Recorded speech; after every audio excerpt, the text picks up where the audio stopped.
प्रश्नावली 3.4 का पहला प्रश्न में लिखा हुआ है, निम्न समीकरणों के युग्म को विलोपन विधि तथा प्रतिस्थापना विधि से हल कीजिए। कौन सी विधि अधिक उपयुक्त है? अब इसका प्रश्न दिया हुआ है पहला में x + y = 5 और 2x - 3y = 4। हम लोग समीकरणों के युग्म को विलोपन विधि द्वारा प्रश्नावली 3.3 में सॉल्व कर चुके हैं। यहाँ पे हम इस समीकरण के युग्म को प्रतिस्थापना विधि से हल करेंगे। प्रतिस्थापन विधि में किस प्रकार समीकरणों के युग्म को सॉल्व किया जाता है वो हम यहाँ सीखेंगे। सबसे पहले हम क्या करेंगे, x + y = 5 है, उसको समीकरण 1 मान लेंगे और जो अगला समीकरण दिया हुआ है 2x - 3y = 4, उसको समीकरण 2 मान लेंगे। हम प्रतिस्थापन विधि में क्या करते हैं कि किसी एक चर वाले पद को हम ख़त्म करते हैं, उसको हटा देते हैं। जैसे कि यहाँ पे x चर पद है और एक y चर पद है, इसमें भी एक x चर पद है और एक y चर पद है। तो इसमें से किसी एक चर पद को हटाना है, या तो x को हटा दीजिए या तो y को हटा दीजिए। और हटाना दोनों समीकरण से है, दोनों समीकरण में है। जैसे यदि हम y चर पद को हटा रहे हैं तो y यहाँ पे भी ख़त्म हो जाना चाहिए और यहाँ पे भी ख़त्म हो जाना चाहिए, समीकरण 1 में भी और समीकरण 2 से भी। तब हम कैसे ख़त्म करेंगे वो हम देखते हैं। देखिए, यदि हम समीकरण 1 को 3 से गुना कर देते हैं और समीकरण 2 को 1 से गुना कर देते हैं तब क्या होगा। यदि हम समीकरण 1 को 3 से गुना करते हैं तब हमें मिलता है 3x + 3y = 15। 3 को 1 से गुना किए 3x आ गया, 3 को y से गुना किए 3y आ गया और 3 को 5 से गुना किए तो 15 आ गया। और उसी प्रकार समीकरण 2 को 1 से गुना करते हैं तो वही रह जाएगा जो है 2x - 3y = 4। अब इन दोनों को जोड़ दीजिए। जोड़ने पर क्या मिलता है, 3x और 2x जोड़ के 5x हो गया और 3y और -3y ये दोनों कैंसिल हो गया, यानी कि 0 हो गया इसके जगह पर। फिर = 15 और 4 को जोड़े 19 मिल गया। अब यहाँ से x का वैल्यू निकालेंगे, x का वैल्यू आ जाएगा 19/5। यहाँ पे देखिए y का जो पद है वो समाप्त हो गया है। यहाँ पर हम y पद को समाप्त करने के लिए क्या किए, पहले गुना किए, कुछ इस प्रकार गुना किए जिससे कि ये दोनों कट जाए। यहाँ पे कटा कैसे, y का मान प्लस में आया और यहाँ पे y का मान माइनस में आया, फिर जोड़ दिए तब ये दोनों कैंसिल हो गया। और यदि दोनों का केवल प्लस चिन्ह रहता या केवल दोनों का माइनस चिन्ह रहता तब घटा देते, एक को घटा देते तो तब साइन चेंज हो जाता। जैसे कि अगर ये प्लस में रहता +3y तो समीकरण 1 को समीकरण 2 से घटा देते, इसको आप समीकरण 3 मान लीजिए और इसको समीकरण अब 4 मान लीजिए। तब इन दोनों को घटा देते हैं, घटाने पर ये कट जाता। अगर दोनों का पोलरिटी सेम रहता तो घटा देंगे और दोनों का पोलरिटी अलग अलग रहेगा तब हम जोड़ देंगे। समझ में आ गया। सबसे पहले क्या किए कि ये पहला इक्वेशन मान लिया, दूसरा इक्वेशन मान लिए, और हमें किसी एक पद को ख़त्म करना था तो हम लोग पहले डिसाइड करेंगे कि किस पद को ख़त्म करना है। तो देखिए, यदि हम 3y पद को ख़त्म करना चाहते हैं तब समीकरण 1 को 3 से गुना कर देते हैं और समीकरण 2 को 1 से गुना कर देते हैं। कैसे मालूम चलेगा, y पद को ख़त्म करना है, यानी कि यहाँ पे -3y है तो यहाँ पे कितना होना चाहिए, यहाँ पे भी 3y, यहाँ पर भी 3y होना चाहिए, यहाँ पे 3y है यानी कि यहाँ पे भी 3y होना चाहिए। प्लस माइनस को नहीं देखना है कि यहाँ पे -3y है तो यहाँ पे भी -3y आना चाहिए या +3y आना चाहिए। केवल यहाँ पे 3y है, ये सब नहीं देखना है कि प्लस में है कि माइनस में है, केवल 3y यहाँ आ जाता है तो ये दोनों कैंसिल हो जाएगा। और यदि हम यहाँ x को ख़त्म करना चाहते हैं तो यहाँ पे 2x आना चाहिए। हमने यहाँ पे y को ख़त्म किया है और y को ख़त्म करने के लिए यहाँ पे 3 चाहिए, 3y चाहिए, इसलिए यहाँ पे हम 3 से गुना कर दी और 3 से गुना करने पर 3x 3y और = में 15 मिल गया। और फिर इसको गुना नहीं करना है क्योंकि हम यहाँ पे 3y ला रहे हैं तो इसको किसी प्रकार छेड़छाड़ करने की कोई ज़रूरत नहीं है, इसलिए इसको केवल 1 से गुना कर दिए। 1 से गुना कर देंगे तो वो केवल वही रह जाएगा, इसलिए यहाँ पे आ जाएगा 2x - 3y = 4।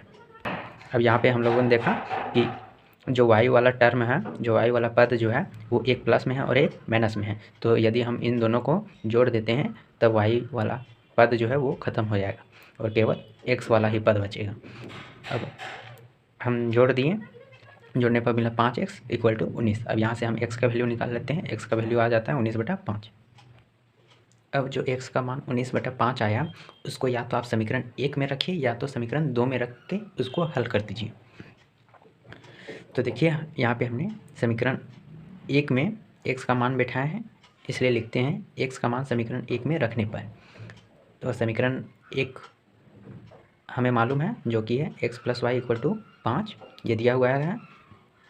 और यहाँ पे x का मान बैठाना है 19/5। यहाँ पे x का मान बैठा देते हैं 19/5 और प्लस y = 5 कर देते हैं। अब यहाँ से हम y का वैल्यू निकाल लेते हैं। y = ये इक्वल टू के यहाँ 5 है तो 5 रहेगा, और ये प्लस में है 19/5 तो इक्वल टू के उधर जाता है तो माइनस में हो जाता है, तो -19/5 हो गया। अब यहाँ पे भिन्न का घटाव कर देंगे, भिन्न का घटाव करने पर मिलता है y का मान 6/5। इसलिए अब हम आगे लिखेंगे यहाँ से कि x का मान आया 19/5 और y का मान आया 6/5। यही हमारा उत्तर हो जाएगा इस प्रश्न का यही उत्तर हो जाएगा। ये जो सॉल्यूशन यहाँ पे हम लोग किए वो प्रतिस्थापन विधि द्वारा हुआ। और जो प्रश्नावली 3.3 में जिस प्रकार सॉल्यूशन कर रहे थे, इसी प्रकार के समीकरणों को वह जो है विलोपन विधि द्वारा हम लोग वहाँ पे सॉल्व किए। प्रश्न में बोला गया था कि दोनों विधि से सॉल्व करने पर, तो यहाँ पे हम आप लोगों को प्रतिस्थापन विधि बता दिए हैं और आप लोग को विलोपन विधि भी सिखा दिए हैं। तो आप इस समीकरण के युग्म को आप लोग विलोपन विधि द्वारा सॉल्व कीजिएगा। विलोपन विधि द्वारा इस समीकरण के युग्म को सॉल्व करना आप लोगों का होमवर्क रहेगा। अब हम अगला प्रश्न बढ़ते हैं, अगला प्रश्न की ओर। इसमें लिखा हुआ है 3x + 4y = 10 और 2x - 2y = 2। अब यहाँ पे इसको समीकरण 1 मान लेना है और इसको समीकरण 2। देखिए यहाँ पे इसको समीकरण 1 मान लिया और इसको समीकरण 2।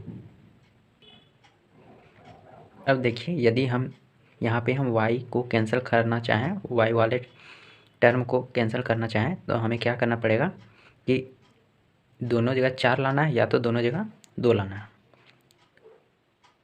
तो समीकरण 2 में 4 लाना ज़्यादा आसान है। यहाँ पे 4 लाने के लिए हमें क्या करना पड़ेगा कि इस समीकरण को 2 से गुना करना पड़ेगा और समीकरण 1 को केवल 1 ही से गुना करना पड़ेगा, क्योंकि हमें 4 ही लाना है जो कि समीकरण 1 में है। इसलिए हम समीकरण 1 को 1 से गुना करते हैं और समीकरण 2 को 2 से गुना करते हैं। और गुना करते हैं जब, तो दोनों साइड गुना करना है, इधर भी और इक्वल टू के दाहिने साइड भी और इक्वल टू के बाएं साइड भी। तब देखिए समीकरण 1 को 1 से गुना करते हैं तब मिलता है 3x + 4y = 10, जो है वो वही रह जाएगा 1 से गुना करने पर। लेकिन जब समीकरण 2 को हम 2 से गुना करते हैं तब क्या मिलता है 4x - 4y = 4। अब देखिए y वाला जो टर्म है दोनों में एक में प्लस है और एक में माइनस है, यानी कि हम दोनों को जोड़ देते हैं तब y वाला टर्म ख़त्म हो जाएगा, इसलिए इसको जोड़ते हैं। इसको आप अलग समीकरण भी मान सकते हैं, इसको समीकरण 3 मान लीजिए और इसको समीकरण 4। और यहाँ पे आप लिख भी सकते हैं कि समीकरण 3 और 4 को जोड़ने पर, फिर जोड़िएगा, दोनों को जोड़ने पर मिलता है 7x = 14 और यहाँ से x का वैल्यू आ जाएगा 14/7 यानी कि 2। अब क्या करना है, x का मान या तो समीकरण 1 में रखिए या तो 2 में रखिए।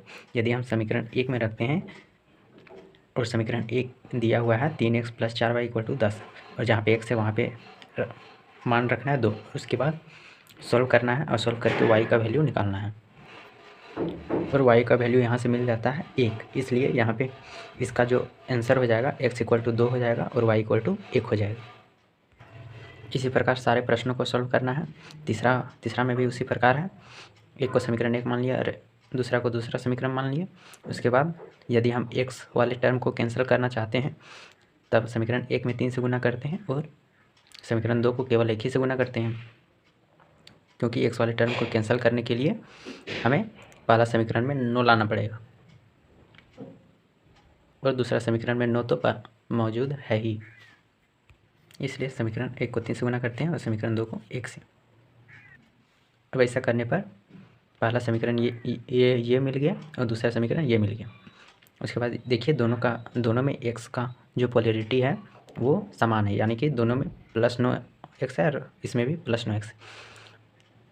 और दोनों को कैंसिल करने के लिए हमें घटाना पड़ेगा इस दोनों समीकरण को। तो इसको हम मान लेते हैं समीकरण 3 और इसको मान लेते हैं समीकरण 4।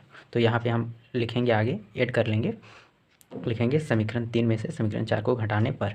उसके बाद ये लिख देंगे और यहाँ पे हम घटा देंगे, घटाएंगे तो मिलेगा, ये तो पूरा कट जाएगा। ओके, और यहाँ पे ये -2y से +2y हो गया और ये 7 से -7 हो गया, तो -15y और ये +2y कितना हो जाएगा, -13y। और यहाँ पे 12 और ये अब -7 हो गया, तो 12 -7 5 होता है। अब यहाँ से y का मान निकालेंगे तो y का मान आता है 15 -5/13। 5/-13 को ही हम लिख सकते हैं -5/13। ये y का वैल्यू आ गया। अब उसी प्रकार इस वैल्यू को या तो समीकरण 1 में रखिए या तो समीकरण 2 में रखिए, और रखने पर अब हम x का मान आसानी से ज्ञात कर सकते हैं। देखिए समीकरण 1 में रखते हैं, y का मान समीकरण 1 में रखने पर तो देखिए समीकरण 1 की ये था और उसमें हम y का मान बिठा दिए हैं यहाँ पे, y की जगह -5/13, और उसके बाद सॉल्व कर दिए। सॉल्व करने पर x का मान आ गया है, वो आया है 9/13, इसलिए हम लिखेंगे x का मान 9/13 और y का मान -5/13। अब अगला प्रश्न में दिया हुआ है x/2 + 2y/3 = -1 और x - y/3 = 3। यहाँ पे इसको सॉल्व करेंगे, फिर इसको सॉल्व करके समीकरण निकालेंगे। सबसे पहले हम इसको लिख लेंगे, यहाँ पे इसको लिख लेंगे, फिर इधर भिन्न का जोड़ कर देना है। भिन्न का जोड़ करने पर मिलेगा 3x + 4y/6 = -1। यहाँ पे -1 को -1/1 लिख सकते हैं। फिर यहाँ पे क्रॉस मल्टीप्लाई होता है, यानी कि 1 को इससे गुना कर देंगे, फिर इक्वल टू करके इसको इससे गुना करके लिख देंगे। वही चीज़ किया गया है, इसको 1 से गुना कर दिया गया है और लिख दिया गया है, और फिर इक्वल टू करके 6 को -1 से गुना करके लिख दिया गया है। अब जो मिला उसको समीकरण 1 मान लेंगे, फिर आगे जो था इसको लिख लेंगे और इसको भी उसी प्रकार सॉल्व करेंगे। सबसे पहले इन दोनों का भिन्न का घटाव कर देंगे। भिन्न का घटाव करने पर मिलता है 3x - y/3 = 3। अब यहाँ पे इक्वल टू के यहाँ 3 है तो इसको हम 3/1 लिख सकते हैं। अब क्रॉस मल्टीप्लाई कर देना है, मतलब कि इसको 1 से गुना कर देंगे, उसके बाद जो आएगा उसको लिख देंगे, फिर इक्वल टू करके 3 को 3 से गुना कर देंगे। वही चीज़ किया गया है, पहले इसको 1 से गुना कर दिया गया है जो कि वही आएगा, फिर इक्वल टू करके फिर 3 को 3 से गुना कर दिया गया है। अब उसके बाद मिलता है 3x - y = 9 और इसको समीकरण 2 मान लिया। अब इस समीकरण पहला समीकरण और दूसरा समीकरण को प्रतिस्थापन विधि द्वारा सॉल्व कर देंगे और x का और y का मान ज्ञात कर लेंगे। सॉल्व करने पर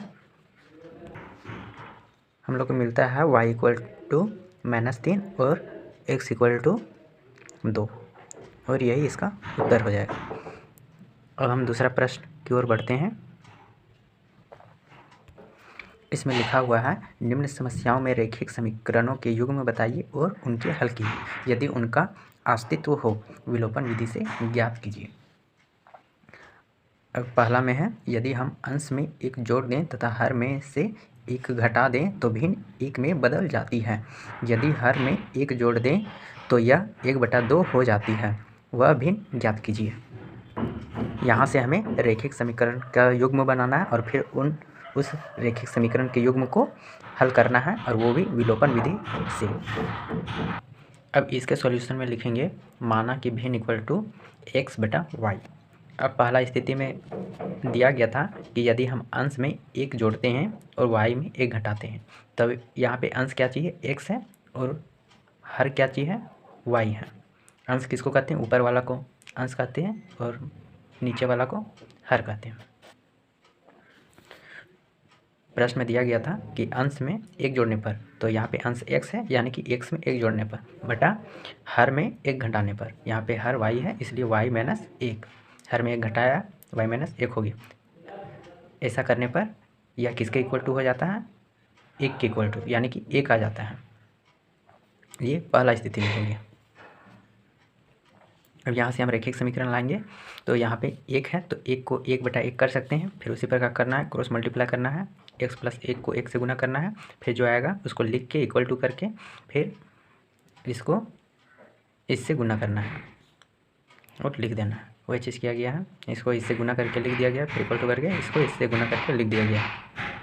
उसके बाद एक्स वाई वाले पद को एक साइड लाया गया है और अंक वालों को एक साइड कर दिया गया, और यहाँ से मिल जाता है x minus y equal to -2, और इसी को हम पहला समीकरण मान लेते हैं। अब आगे हम प्रश्न में पढ़ते हैं तो उसमें लिखा हुआ है कि यदि हर में एक जोड़ दिया जाता है तब यह भिन्न 1/2 हो जाता है। तो वही चीज़ किया गया है, अंश को वही रहने दिया गया है और हर में एक जोड़ दिया गया है, और ये किसके इक्वल टू आ गया है, 1/2 के। अब यहाँ से हम रैखिक समीकरण बना लेंगे, इसके हर को इसके अंश को इसके हर से गुना कर देंगे, फिर इक्वल टू करके इसके हर को इसके अंश से गुना करके लिख देंगे, और फिर एक्स वाई वाले टर्म को एक साइड कर देंगे। ऐसा करने पर मिलेगा 2x minus y equal to 1, और ये समीकरण 2 हो जाएगा। अब इस समीकरण 1 और इस समीकरण 2 को प्रतिस्थापन विधि द्वारा सॉल्व करके x और y का मान ज्ञात कर लेंगे।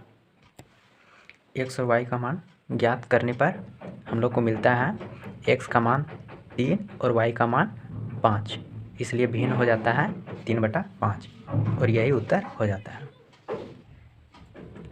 अब अगला प्रश्न में लिखा हुआ है, 5 वर्ष पूर्व नूरी की आयु सोनू की आयु की 3 गुनी थी। 10 वर्ष पश्चात नूरी की आयु सोनू की आयु की 2 गुनी हो जाएगी। नूरी और सोनू की आयु कितनी है? तो इसके सॉल्यूशन में सबसे पहले लिखेंगे, माना कि नूरी की आयु x वर्ष और सोनू की आयु y वर्ष। अब प्रश्न में क्या दिया हुआ था, पहला स्थिति में प्रश्न में लिखा गया था कि 5 वर्ष पूर्व मतलब 5 वर्ष पहले नूरी की आयु जो है वो सोनू की आयु का 3 गुना था, यानी कि 5 वर्ष पूर्व नूरी की आयु कितना हो जाएगा, तो वह हो जाएगा x माइनस 5, और वह किसके इक्वल है, 3 गुना है, सोनू की आयु का 3 गुना है, तो 3 गुना, और सोनू की आयु 5 वर्ष पूर्व यानी 5 वर्ष पहले कितना हो गया होगा, y माइनस 5। तो पहली स्थिति में ये मिल गया, 5 वर्ष पहले नूरी का आयु 3 गुना था सोनू की आयु का। ये रहा नूरी का आयु, ये 3 गुना है, और ये किसका 3 गुना है, तो सोनू की आयु का 5 वर्ष पहले के समय में, 5 वर्ष पहले के समय। अब इसको सॉल्व करेंगे तो इसको जो है वही रहने देंगे, इक्वल टू करके इस 3 को इससे गुना करेंगे, मिलेगा 3y माइनस 15। फिर x और y को एक साइड ले जाएंगे, और फिर जो अंक वाला है उसको एक साइड कर देंगे, करने पर मिलेगा x minus 3y equal to -10, और इसको समीकरण 1 मान लेंगे। अब आगे प्रश्न में क्या दिया हुआ है दूसरी स्थिति में, तो उसमें लिखा हुआ है 10 वर्ष पश्चात मतलब बाद नूरी की आयु सोनू की आयु की 2 गुनी हो जाएगी। तो नूरी की आयु 10 वर्ष बाद कितना हो जाएगा, x प्लस 10, और यह किसके इक्वल हो जाएगा, सोनू की आयु का 10 गुना का, तो 2 गुना हो गया, और सोनू को आयु 10 वर्ष बाद कितना हो जाएगा, y प्लस 10। तो ये बन गया दूसरा स्थिति में x प्लस 10, जो कि 10 वर्ष बाद नूरी की आयु है वो 2 गुना हो जाएगा 10 वर्ष बाद सोनू की आयु का।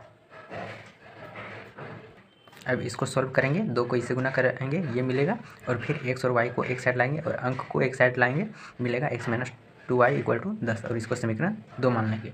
और अब जो पहला समीकरण मिला और दूसरा समीकरण मिला, उन दोनों समीकरण को प्रतिस्थापन विधि से सॉल्व करेंगे, और सॉल्व करने पर x और y का मान ज्ञात करेंगे, और x का मान मिलेगा 50 और y का मान मिलेगा 20, यानी कि नूरी का आयु जो हम x वर्ष माने थे वो हो जाएगा 50 वर्ष, और सोनू की आयु जो कि y वर्ष था वो हो जाएगा 20 वर्ष, और यही उत्तर हो जाएगा।